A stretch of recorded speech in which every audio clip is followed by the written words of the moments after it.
Misterios al anochecer. Un programa que te interna en lo mejor de los enigmas, en los hechos misteriosos, la cultura y la buena música. Misterios al anochecer.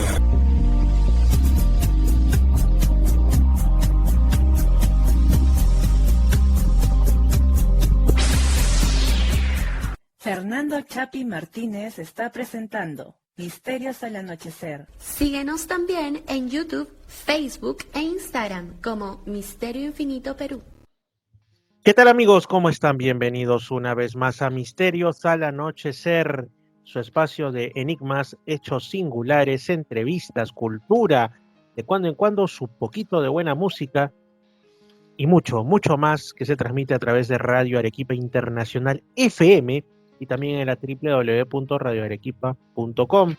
Eso de lunes a viernes después de las 10 de la noche. También en Radio Estación Lamas 96.3, que con su potencia infinita alcanza a Lamas, Tarapoto y a todo el Bajo Mayo los sábados de 7 a 8 de la noche. Y los domingos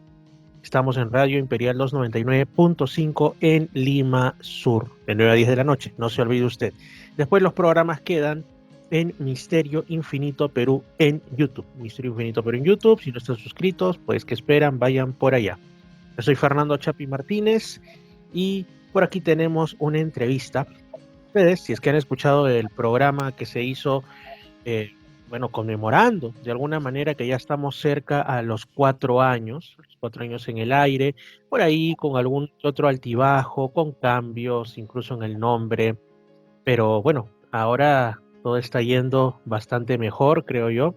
Así que son 4 años. 4 años con muchas historias que contar de Misterios al Anochecer. Y uno de los invitados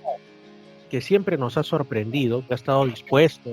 a darse un tiempo para charlar con nosotros, es ni más ni menos que José Antonio Caravaca desde España, quien pues nos ha sorprendido ya antes hablándonos de una teoría, la teoría de la distorsión, que ha sido y sigue siendo y seguirá siendo por mucho tiempo totalmente rompedora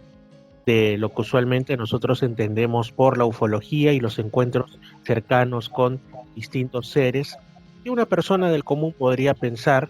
que son de otros mundos o de realidades alternas a la nuestra, de mundos que coexisten con este, pero él nos habla del agente externo. Ahora nos va a explicar de qué se trata, porque ese es el nuevo libro que tiene, El agente externo. ¿Qué tal, José Antonio? ¿Cómo estás? Y bienvenido a Misterios al Anochecer. Hola, Fernando, ¿qué tal? Pues como siempre, encantado de acudir a tu invitación y además aprovechar para felicitarte por esos 4 años a los mandos de este programa que intenta abordar el tema de los misterios y enigmas que nos rodean de una forma seria y también muy distendida. Muchas gracias, José Antonio. También felicitaciones para ti porque ahora ya estamos con un nuevo libro, ¿no? Cuando conversábamos sobre los otros que has tenido sobre sobre la teoría de la distorsión, en pocas palabras, pues nos quedaba la duda. De hecho, yo te la preguntaba más de una vez. ¿Cómo podemos definir al agente externo? A aquello que estaría detrás de determinados avistamientos, de apariciones relacionadas al fenómeno ovni, sus humanoides.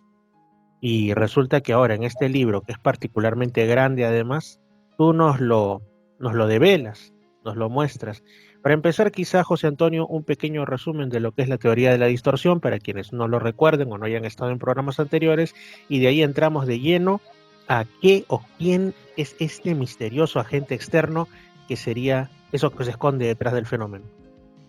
Pues la teoría de la distorsión lo que ha pretendido desde un inicio es intentar encontrar algún tipo de explicación para todas aquellas experiencias que hemos estado aglutinando los investigadores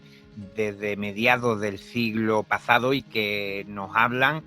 de unas hipotéticas visitas por parte de seres de otros planetas a bordo de rutilantes y fantásticas aeronaves de unas características que para nada se asemejan a algo construido en nuestro planeta y sobre todo mi campo de estudio y de análisis se ha concentrado sobre todo en lo que yo considero los eventos de mayor extrañeza que podemos encontrar dentro de la casuística ufológica, que son todos aquellos reportes de testigos que dicen que han estado en muy cercanía de estas manifestaciones, que han tenido incluso la oportunidad de interaccionar con los supuestos ocupantes de estas naves, y que yo creo que ahí es donde está el meollo de la cuestión. Y lo curioso es que, al igual que otros investigadores, muy pronto yo me percaté de que este tipo de crónicas, de relatos, tenían bastantes semejanzas con otro tipo de historia que habían acompañado al ser humano desde los albores de la historia. Prácticamente lo único que cambiaba era nuestra forma de percibirlo a la hora de otorgarle una etiqueta. Primero se consideraba que eran ángeles, después también se hablaba de difuntos, de seres del más allá, de duendes, de hadas, de demonios, de todo tipo de criaturas y demás que parecía que estaban muy cerca de nosotros, que tenían una facilidad extrema para poder aparecerse a cualquier persona, prácticamente incluso dentro de su vivienda. Pero sí que era cierto que la estética de lo que veíamos iba como amoldándose a la época en la cual se estaban produciendo estos incidentes, y todo eso me llevó a mí a elucubrar de que probablemente podría existir una interacción entre lo observado y el observador, y todo esto que nosotros hemos estado catalogando genéricamente como incursiones o aterrizajes de naves de otro mundo, pues probablemente tenga relación con todo ese folclore antiguo, que está relacionado a su vez con una manifestación de una realidad desconocida, que en esa interacción con el ser humano, con los testigos, pues van nutriéndose de una información.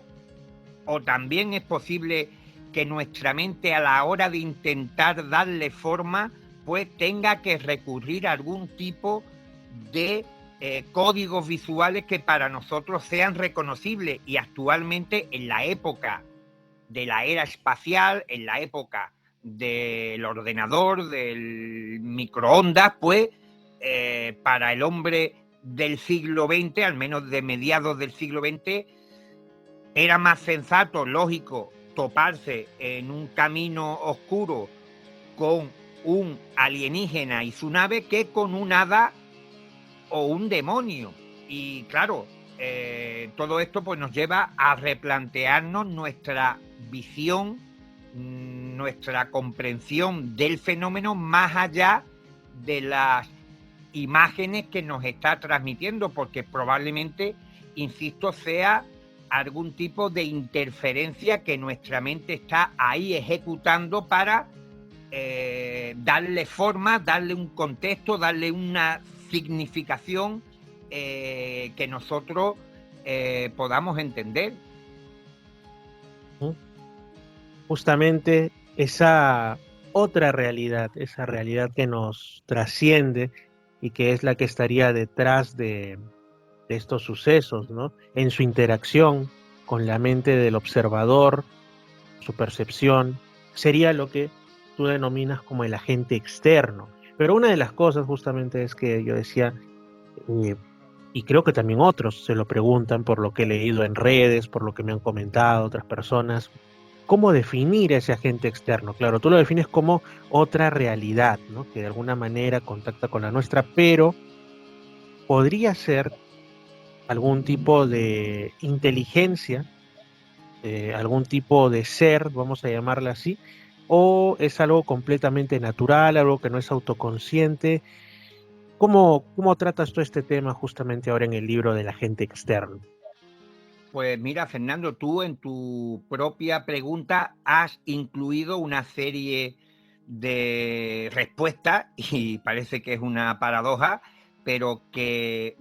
prácticamente enlaza con mi impresión de lo que puede haber detrás de estas manifestaciones, que puede ser algo natural, algo que puede tener algún tipo de conciencia, algo que puede tener algún tipo de inteligencia, porque estoy convencido de que el origen, la naturaleza, el agente externo, el detonante de este tipo de apariciones es algo radicalmente diferente a todo lo que nosotros hemos planteado, incluso de que nosotros podamos tener ni siquiera una noción de qué puede ser eso. Por eso, y para que la redundancia, me gusta utilizar también el término de realidad ampliada, niveles de realidad que para nosotros son desconocidos, porque fíjate que es curioso, Fernando, te hablaba de esa vinculación del fenómeno ovni, concretamente en la faceta de los encuentros cercanos, con toda esa amalgama de relatos, noticias y crónicas que nos hablaban de encuentros con seres de todo tipo, de pelajes e intenciones que se han dado a lo largo de las eras, y quizá esto nos pueda dar una idea de que el fenómeno siempre ha estado presente en nuestra existencia. Lo que pasa es que nosotros hemos intentado de acceder cognitivamente a esa cosa que se nos manifiesta, y no tenemos más remedio, porque quizás también funciona en la misma frecuencia de nuestra psique, y de alguna manera nosotros perturbamos la emisión original y la estamos adornando, la estamos embelleciendo, la estamos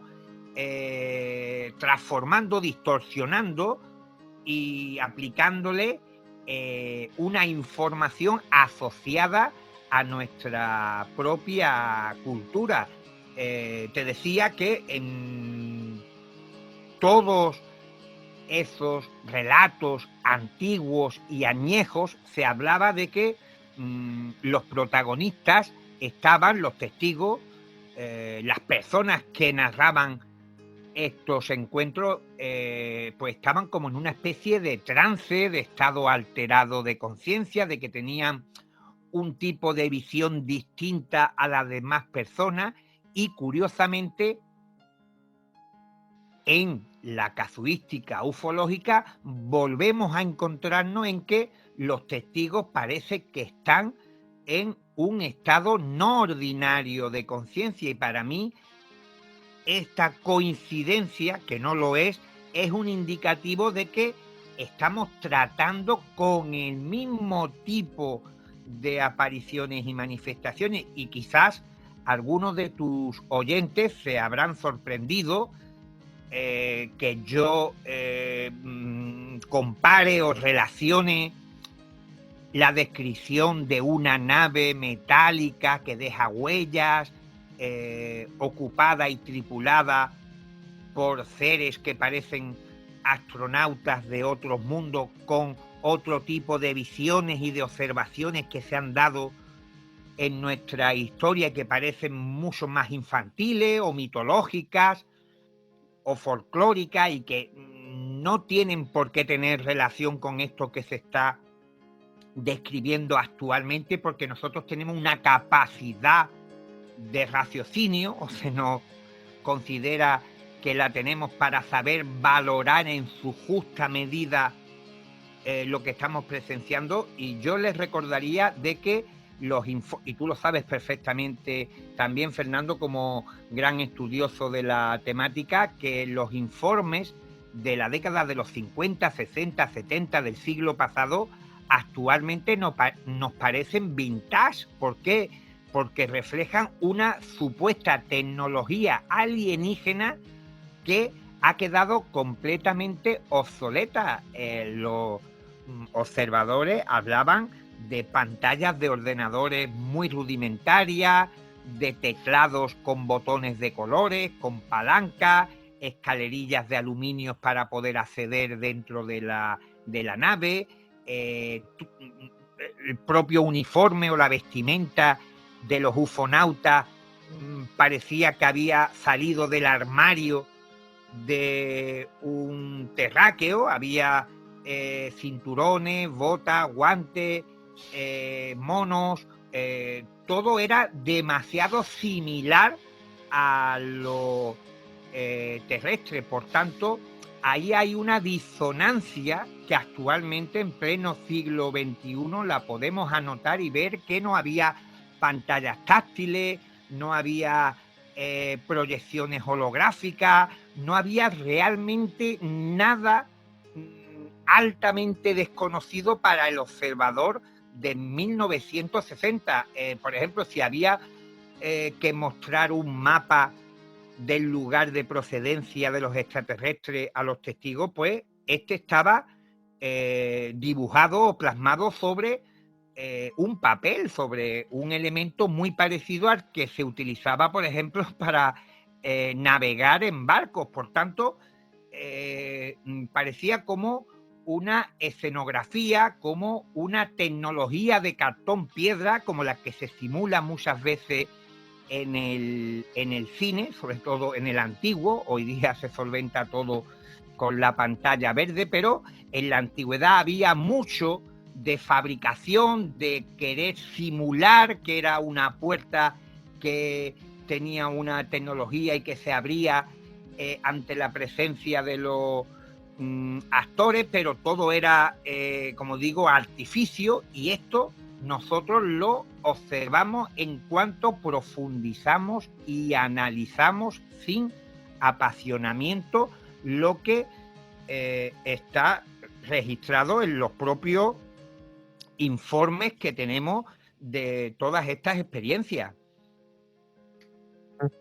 Has mencionado algo que a mí me ha quedado resonando, como se suele decir ahora, ¿no? Y es lo del asunto de estos supuestos, para algunos, encuentros con lo desconocido que ha habido en distintas épocas, ¿no? Para algunos también sospechosamente parecidos a las visiones que tenemos nosotros cuando estamos como en esa ventana entre el sueño y la vigilia, ¿no? Cuando la gente pues tiene las famosas parálisis de sueño muchas veces, o cree ver sombras negras en la habitación, o distintas visiones que al final son solo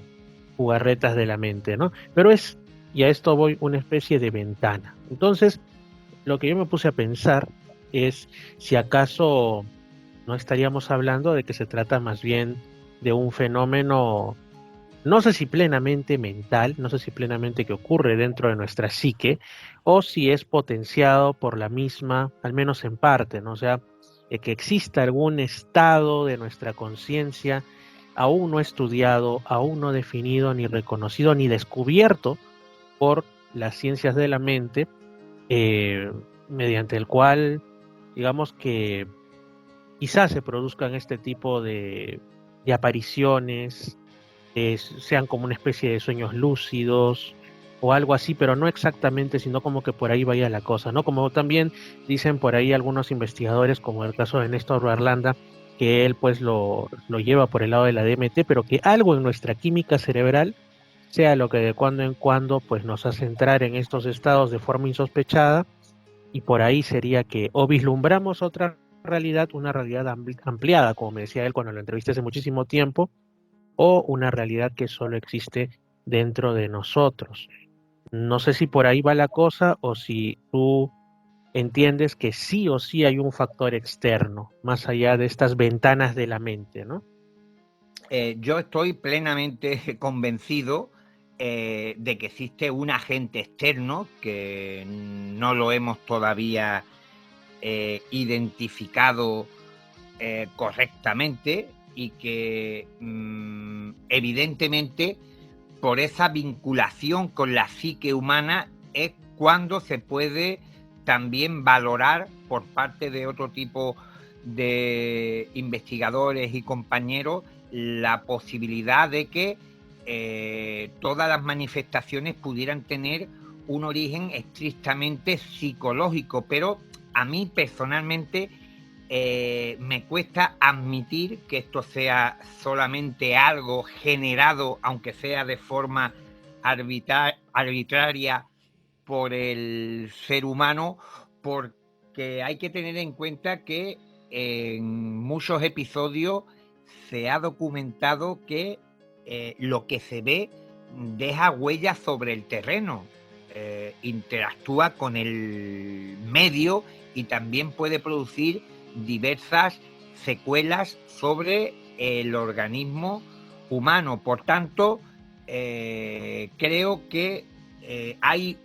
un detonador, hay una señal, hay en esa ventana que perfectamente ilustra lo que estamos intentando contar en esta charla, que intercede para que el potencial observador pueda asomarse a ella y vislumbrar esa otra realidad que se abre paso. Y claro, insisto, como hay una palmaria conexión con la mente de los observadores, es lo que puede tener esas ramificaciones o esas diferentes interpretaciones por parte de los investigadores, pero yo creo que en mi caso apuntaría al hecho de que sea lo que sea este agente externo o este fenómeno, está funcionando, se está manifestando en la misma frecuencia en la cual opera nuestra mente, porque fíjate, Fernando, otro dato importante y que sería también indiciario de que por aquí van los tiros, desde los primeros casos que se tienen documentados del fenómeno ovni, en muchas ocasiones los testigos afirmaban de que lo que veían parecía obedecer a sus pensamientos, incluso adelantándose. Por tanto, aquí hay un hilo invisible entre lo observado y el observador que hace que todo esté como funcionando dentro de un engranaje invisible, pero que señalaría en esa dirección, y que claro, esto está en las antípodas de todo lo que habían ideado o planteado nuestros antecesores cuando pensaban que el fenómeno ovni era algo, primero, ajeno al ser humano y que funcionaba y se desplegaba independientemente de que allí hubiera seres humanos. Pero, insisto, en los episodios de mayor proximidad y cercanía con el fenómeno, se constata de que hay esa interacción, esa inmersión por parte de los observadores, participando en la creación de lo observado, añadiéndole una serie de elementos visuales que van a conformar una determinada y específica escenografía. Y este también es otro dato y apunte que tienen que tener muy presente nuestros oyentes, de que uno de los grandes hándicaps que ha tenido el estudio de los platillos volantes y sus ocupantes es que no hemos tenido una foto fija de lo que ven los testigos. Hay cientos de tripulantes diferentes y un tanto de lo mismo ocurre con sus vehículos. Es como si existiese un ufonauta y un platillo volante por cada persona que dice que ha estado frente a este fenómeno. Y claro, esto estadísticamente, matemáticamente, es imposible que estemos siendo visitados por tantas civilizaciones diferentes. Fíjate que, por ejemplo, el investigador Juanjo Benítez, uno de los investigadores de campo más activos del mundo, tiene en su archivo recopilado más de 2000 tipos diferentes de ufonautas. Y claro, si lo comparamos con esos otros fenómenos o manifestaciones que se han dado a lo largo de la historia, encontramos, curiosamente, el mismo patrón. Existe muchísimas entidades que no se repiten. No existe una foto fija ni de fantasmas, ni de duendes, ni de demonios, ni de extrañas entidades. Parece como si en el momento que se produce la interacción, como no podría ser de otra manera, cada observador, cada mente, cada psique de cada individuo va a tener un proceso de fabricación o de transmisión de información que no se puede comparar con la de otro testigo. Sí, justamente eso también llama mucho la atención. No hace tanto yo estaba leyendo un caso de hace bastante tiempo donde aparecen, por ejemplo, unos seres que no tenían manos. Tenían manos, no tenían pies, o sea, tenían como muñones. Y yo me ponía a pensar, ¿no? Desde el punto de vista de la evolución, así no ocurre en nuestro mundo, sino en otros, ¿qué practicidad evolutiva tendría el hacer que evolucionen y que incluso lleguen a un estadio de civilización ultra avanzada que va a los espacios y por ende ha construido y todos, si son seres que no tienen ni manos ni pies, cómo lo hicieron, ¿no? Y por qué este tipo de seres no se han visto en otras ocasiones, y así tantos que son como casos únicos. Pero, yendo un poco más hacia atrás de lo que estabas mencionando ahora, está claro, ese asunto para los que creen que todo se circunscribe a la mente del sujeto, del observador, que no siempre es el observador, sino son los observadores, y que además de esto, pues también hay cuando quedan huellas en el terreno, hay cuando nos encontramos con que el terreno está quemado, con que hay árboles dañados, propiedad afectada y todo esto, y entonces uno dice, pues una imaginación no es tan grande, aunque claro, también hay esas teorías que dicen que la propia mente puede tener alguna injerencia sobre la materia, pero llama bastante la atención, por lo cual, como tú dices, sí, se sospecha que hay algo, alguien, una fuerza, el agente externo, ¿no? Un agente externo que es el que interactúa con la mente y quizá en su intento por comunicarse o por mostrarse, permite o no le queda de otra que la mente del sujeto sea quien le dé una forma de acuerdo al bagaje, a la mochila que tiene de experiencias, creencias, lo que ha estado en contacto con él, ¿no? Podría, claro. Además, fíjate que efectivamente en la misma línea de lo que tú estás contando, en un primer momento podemos incluso interpretar que este fenómeno, estas manifestaciones, estas apariciones, parecen tener un primer contacto con los observadores donde hay una serie de elementos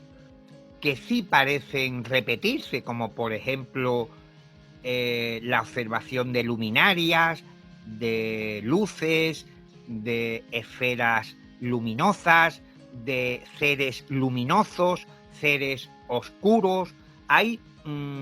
cierta estética que sí parece abarcar de una manera genérica y muy amplia, pero que no se le puede otorgar ningún tipo de identificación o etiqueta clara, de decir un ser luminoso es un ángel, un demonio o un alienígena, pero en el momento en que se produce, yo ya no sé si es por la proximidad, por la cercanía con lo que se aparece o por el tiempo de exposición, es cuando lo que se ve en esa primera etapa, que sí parece tener cierta estabilidad, cierta uniformidad, comienza, como tú muy bien has indicado, a robar información de esa mochila que todos tenemos encima y a conformarse en justa medida con una serie de identificaciones sobrenaturales, criptozoológicas, religiosas, incluso relacionadas con la ufología, para adoptar ese determinado rol, porque durante la época de mayor manifestación del fenómeno ovni en las décadas del siglo pasado, en las últimas de la mitad del siglo XX, también había mogollón de testimonios de personas que seguían viendo cosas en menor medida, pero que sí se ajustaban a esos patrones estéticos de la antigüedad, de seres mitológicos, seres de más difícil clasificación, de los famosos encapuchados, de la dama de blanco, y todo esto que también seguía de alguna manera latente, porque evidentemente cuando se produce esa interacción, ese contacto entre el agente externo y el testigo, si esa mochila no tiene información ufológica, es muy probable que nos retrotraiga a encuentros más antiguos. Lo que pasa que, por lógica, con el paso del tiempo y con la pérdida de la memoria cultural,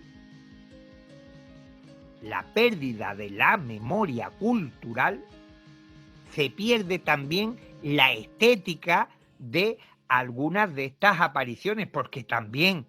en mi último libro, una de las apuestas que yo realizo, que también imagino que provocarán cierta discrepancia entre compañeros, es que lo que se ve, la información que se transmite por parte del fenómeno, se hace mediante el caudal humano. Se necesita de la participación de la cadena humana para que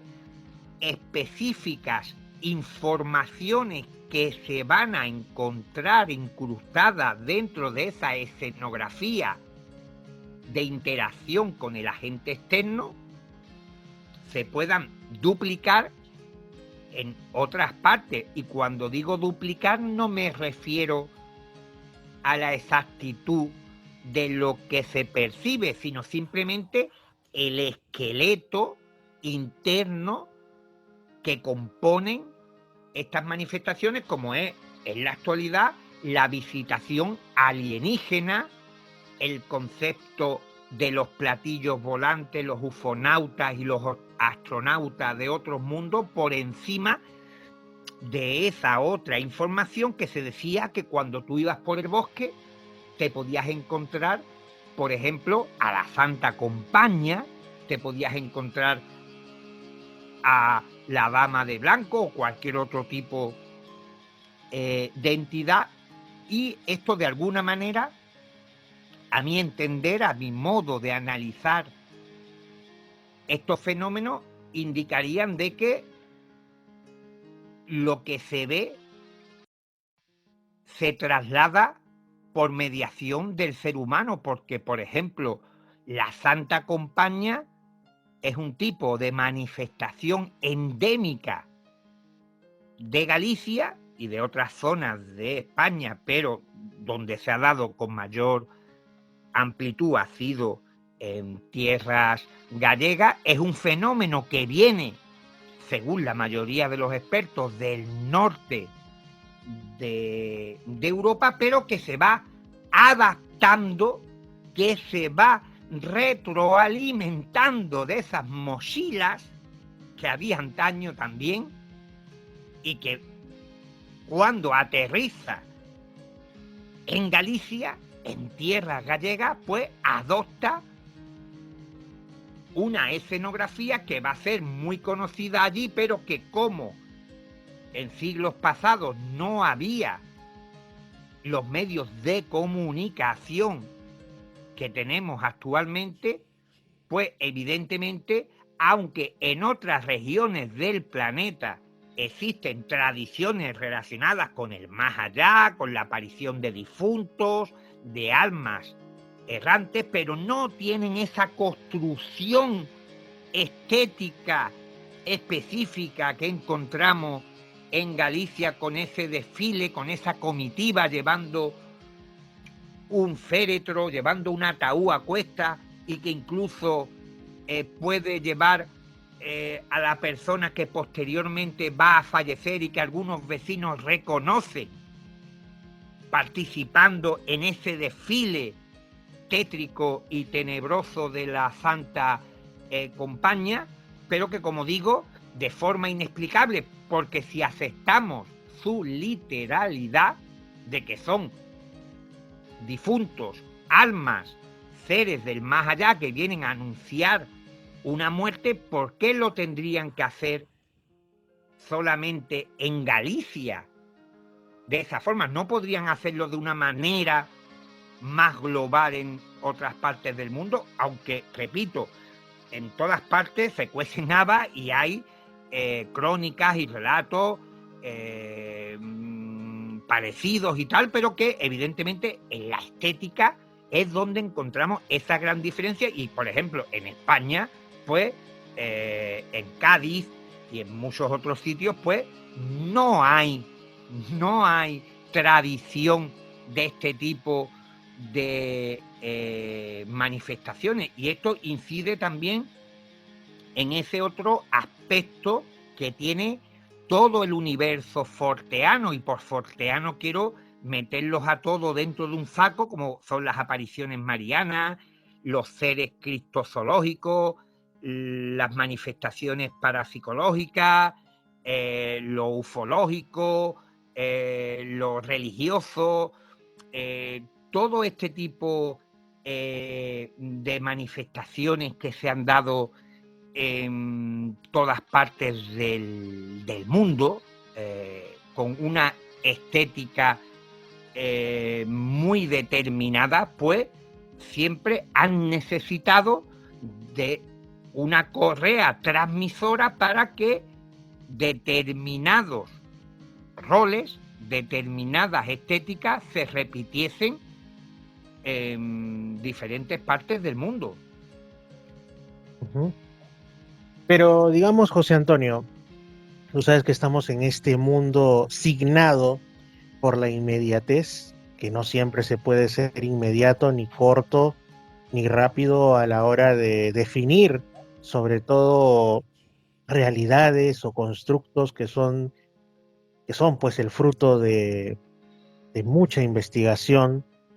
y que además tienen demasiadas aristas y que están en construcción en realidad, porque recién estamos adentrando en ellas, ¿no? Han sido durante mucho tiempo desconocidas a nosotros, como es el caso del agente externo. Pues habrá quien, nunca falta, ¿no? El apuradito que diga, ok, todo eso suena muy lógico, suena muy bien, pero ¿cómo podrías definirnos de una forma más o menos rápida y contundente qué es el agente externo, ¿no? Así como que por ahí he visto que cada tanto pues salen diccionarios ufológicos o diccionarios, algunos muy buenos, ¿no? Sobre, digamos, palabras, temáticas de estas que tienen que ver con lo forteano, y de pronto ahí alguien pone agente externo. ¿Cuál crees tú que debería ser ahí lo que figure como significado rápido, desde tu punto de vista como autor que eres de la teoría?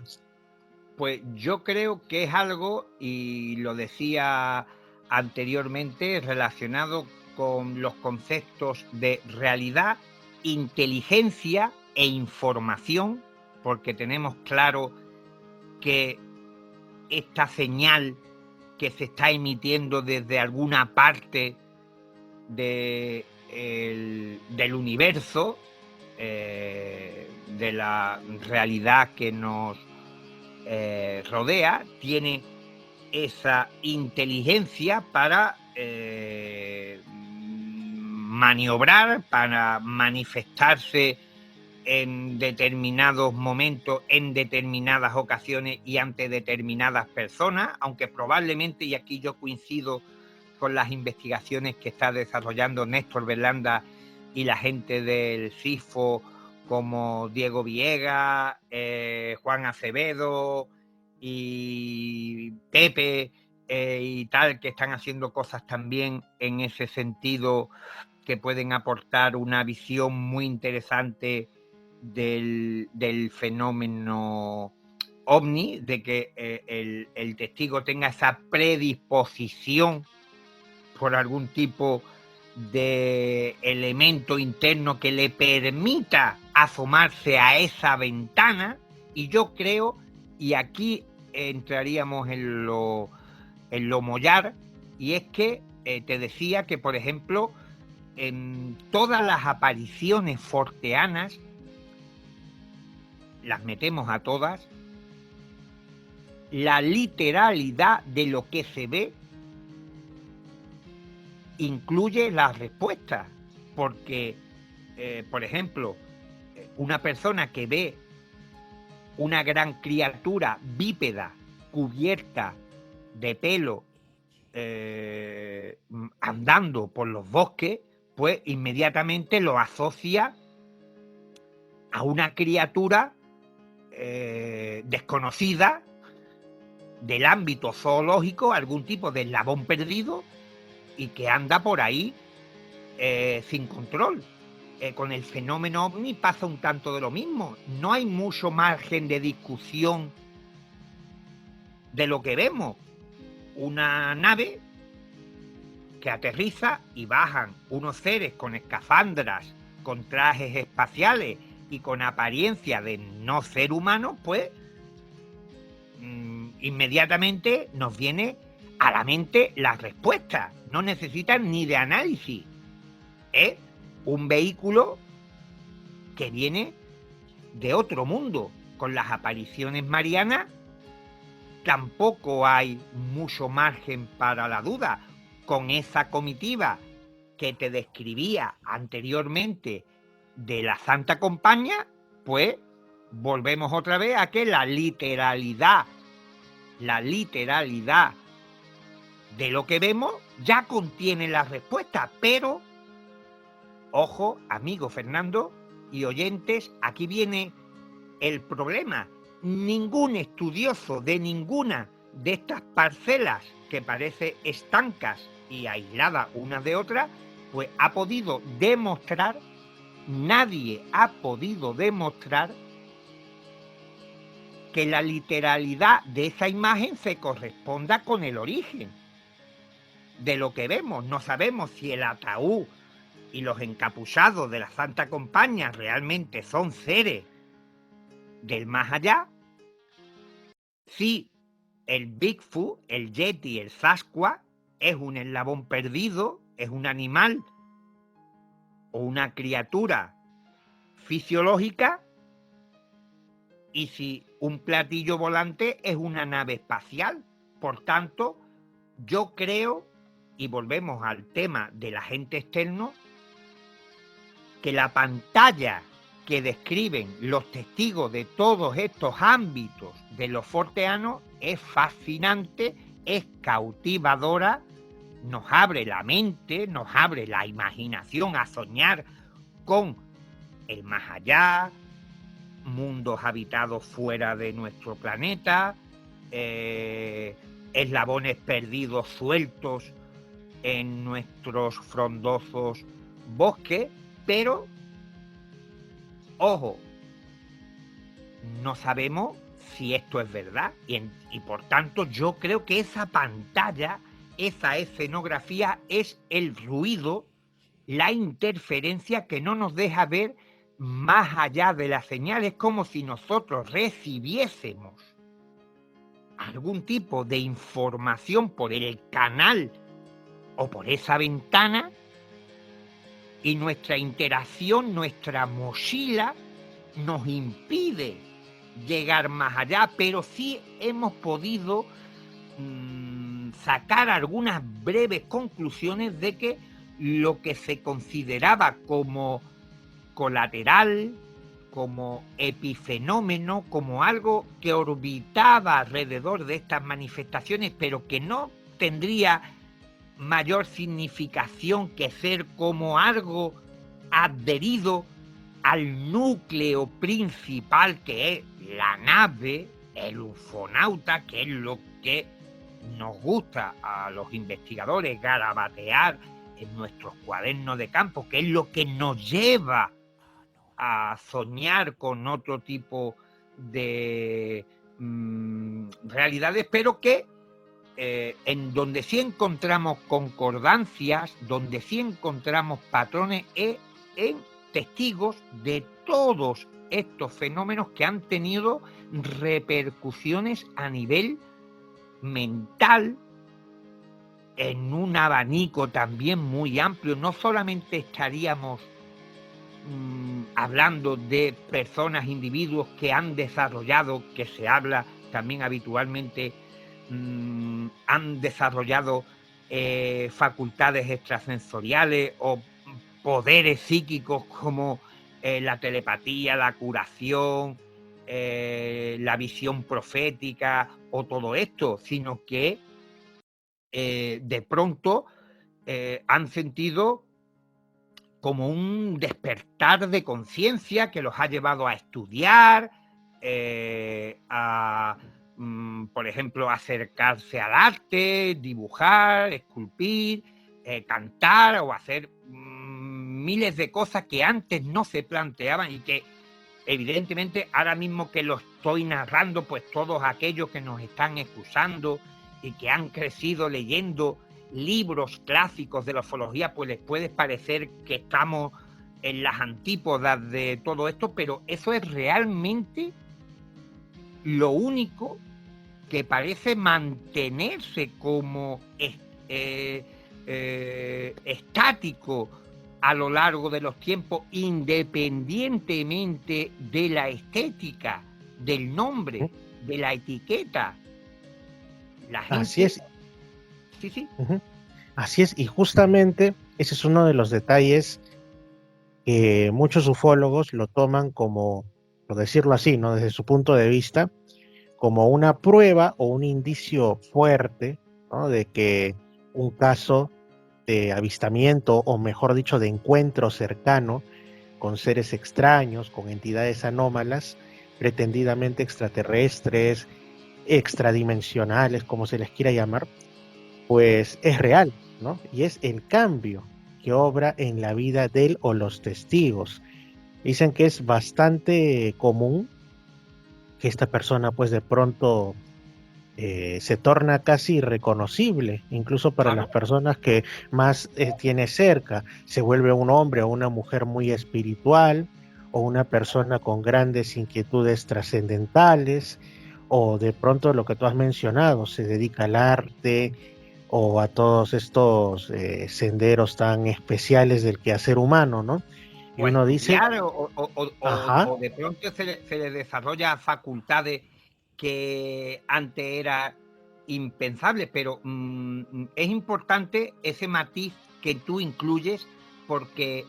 la ufología clásica, la de tuercas y tornillos, no puede obviar que todo esto que hemos estado poniendo sobre la mesa existe, y por eso, para justificarlo dentro del corpus sagrado de la hipótesis extraterrestre, pues hacen como acrobacias para resolver el por qué podrían darse este tipo de circunstancias, y hablan de que a lo mejor la exposición a los campos de energía de las sí. naves espaciales, pues lo lleva uno. Por eso hablaban de lo colateral, que era un epifenómeno, una secuela del contacto, o que incluso el poder mental de los alienígenas en esa interacción puede llevar a que haya una resonancia o detonación dentro del psiquismo humano de esas capacidades que están, iba a decir muertas, vamos mejor a decir latentes, y que quedan ahí de pronto de nuevo, o no de nuevo, sino que quedan activadas. Entonces intentan ver cómo se podría manejar esto, pero claro, también hablaríamos, y tú también conoces perfectamente este efecto porque lo hemos comentado ya fuera de micrófonos en más de una ocasión, que hay personas que han visto ovnis y después en su casa han sufrido otro tipo de secuelas paranormales que entrarían dentro de la parapsicología como poltergeist. Y aquí no solamente, fíjate ya lo increíble de la historia, del horizonte a donde estamos llegando, y que también le va a hacer volar ahora mismo en la cabeza a muchos de los que nos están escuchando, que no solamente nos referimos a personas que han tenido encuentros cercanos y que se les viene a la imaginación, que puedan ser agricultores, amas de casa, abogados, doctoras y tal, sino que hablamos también de pilotos de combate que después de haber tenido una observación próxima con el fenómeno ovni han tenido estas secuelas. Por tanto, aquí vemos que en la interacción, en la comunicación, en el contacto que se produce a través de la ventana momentánea que se abre con esa otra realidad, no todos los testigos, no todas las mentes pueden sufrir ese cambio o esa activación. Insisto, no sé si será o por la proximidad, o por la exposición temporal, o por la predisposición de cada individuo, en los que podemos encontrar este tipo de repercusiones y secuelas. Pero esto es, desde mi punto de vista, ojo, el elemento más perturbador e interesante a la vez del fenómeno ovni, que en lo único que encontramos cierta estabilidad para trabajar con ella, porque como digo, todos los intentos de establecer tipologías, clasificaciones de cómo son los ufonautas, si son más altos, más bajos, más delgados, cómo tienen las manos, cómo tienen los ojos, todo esto es imposible de catalogar, de estudiar y de analizar, porque constantemente va cambiando. Pero es curioso, fíjate, que donde yo vivo, en Cádiz, en la zona del campo de Gibraltar, se han dado varios aterrizajes ovnis en una zona relativamente pequeña. Hay varios casos y los testigos no coinciden en lo que ven a nivel estético. Y aquí entraríamos que si estamos ante algo extraterrestre, pues asumiríamos que incluso en porciones muy delimitadas de espacio desembarcan diferentes civilizaciones, que es absurdo. Y bien, los testigos cercanos en el espacio, incluso en el tiempo, no se sincronizan en la estética, pero sí hablan de unas repercusiones mentales, de unos efectos que sí se repiten y que no se conocen. Y esto es también importante de señalar. En los textos clásicos, en los libros, pues no se solía describir con mucho detalle pues todas esas cosas que habían colaterales a la visión o al encuentro cercano con un platillo volante, y los testigos sí repiten lo que no se conoce, y sin embargo en la estética, en lo visual, en lo que está reflejado en los dibujos, en las descripciones, pues no encontramos esa anhelada repetición. Por tanto, yo creo que ese agente externo está vinculado, al menos en su manifestación, con el ser humano, con nuestra mente, que es algo informacional, que probablemente sea, yo lo comparo en ocasiones con una Siri del universo, que tenga las instrucciones de todo lo que nos rodea, de nuestro propio universo, de nuestra propia realidad, de la Tierra y de nosotros mismos, y que sean paquetes como de actualización psíquica, y que no todo el mundo somos capaces de recibir, decodificar de la manera adecuada. Y fíjate que ahora podríamos tener una interpretación muy diferente de un efecto clásico como es la paralización de los testigos ante el fenómeno ovni, que también se da en otras parcelas de los forteanos de la misma manera, y que nunca se ha denominado como fruto de una tecnología, de un haz de luz que te está intentando paralizar o controlar para que no avances, para que no te produzcas un daño por esos campos de energía que supuestamente rodean a los platillos volantes. Pero antes alguien veía un demonio, veía incluso a la Santa Compañía o a un duende, y se sentía también paralizado. Y también estamos hablando de algo que va más allá de la fisiología, de la psicología, que sabemos todos que muchas veces en un estado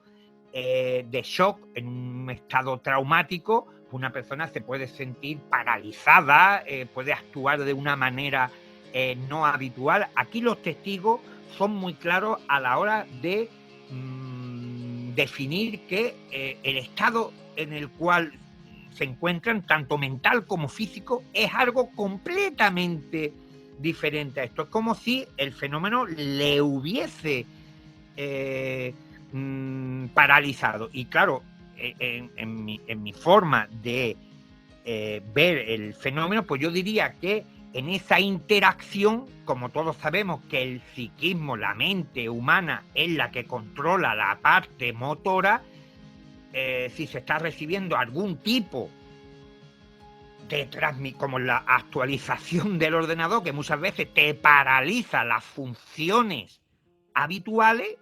pues quizás también esto tenga que ver con todo esto, y también con esas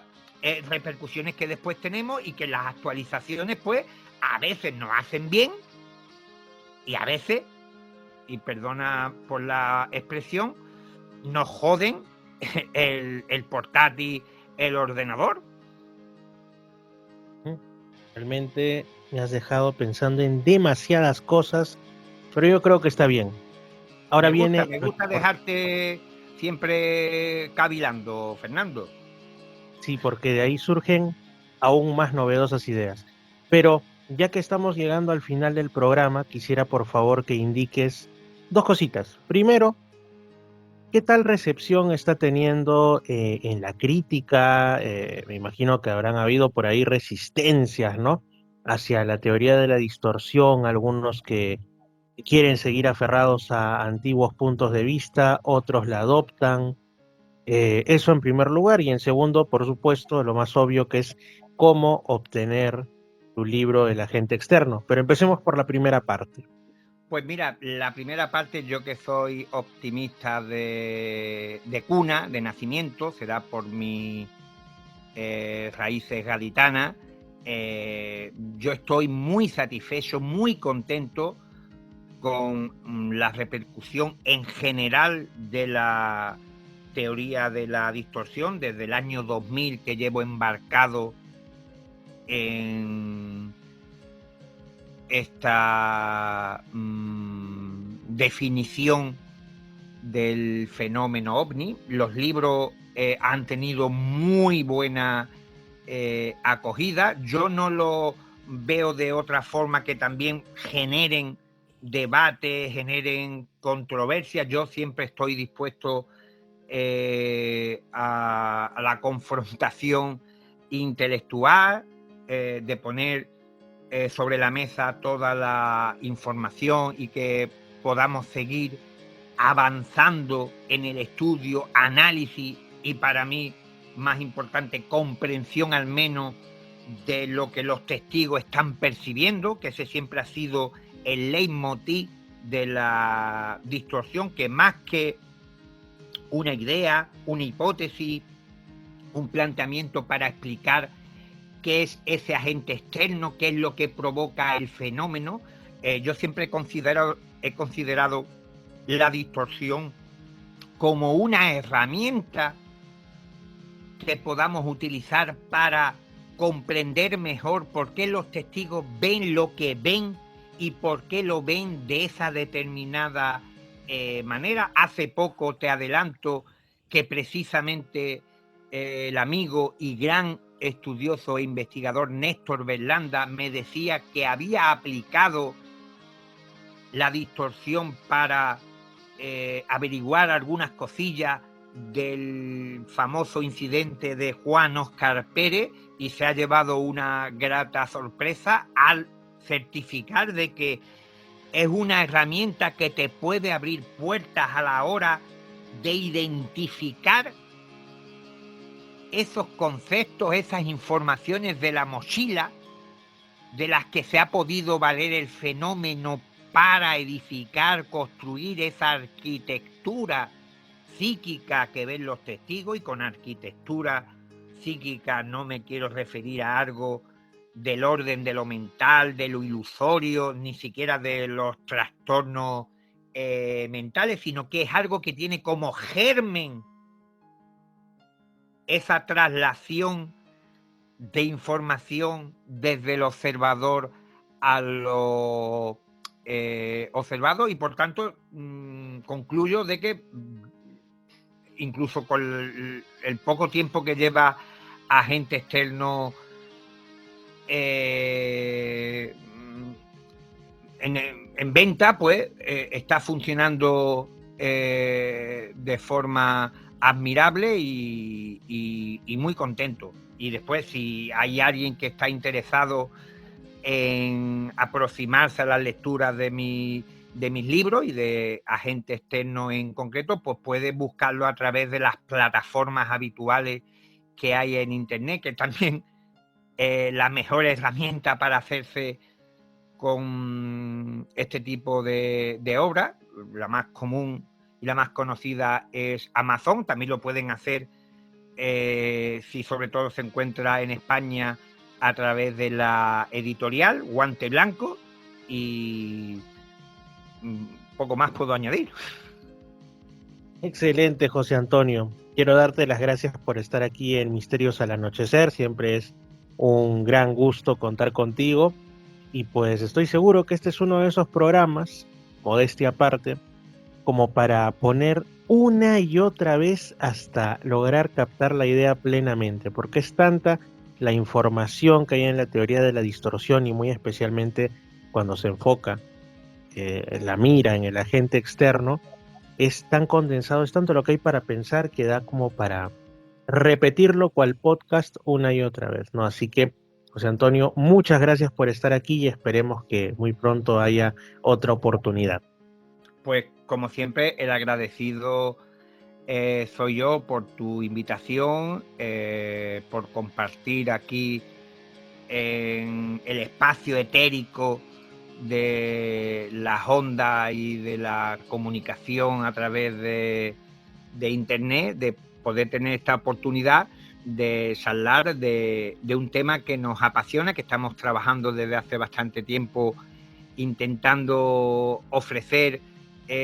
algún tipo de cambio o de perspectiva que nos ayude a acercarnos un poco más al núcleo del misterio, y seguramente pues tendremos también alguna que otra oportunidad de volver a reencontrarnos.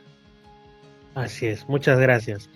Amigos, hemos llegado al final de Misterios al Anochecer para el día de hoy. Hemos estado con José Antonio Caravaca, ya saben, su libro, no solamente El agente externo, que es el último, también los otros que tiene él en su bibliografía, entre ellos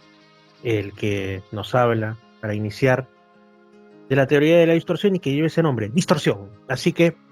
bueno, no tiene pierde, son nuevos puntos de vista que realmente refrescan el panorama de la ufología.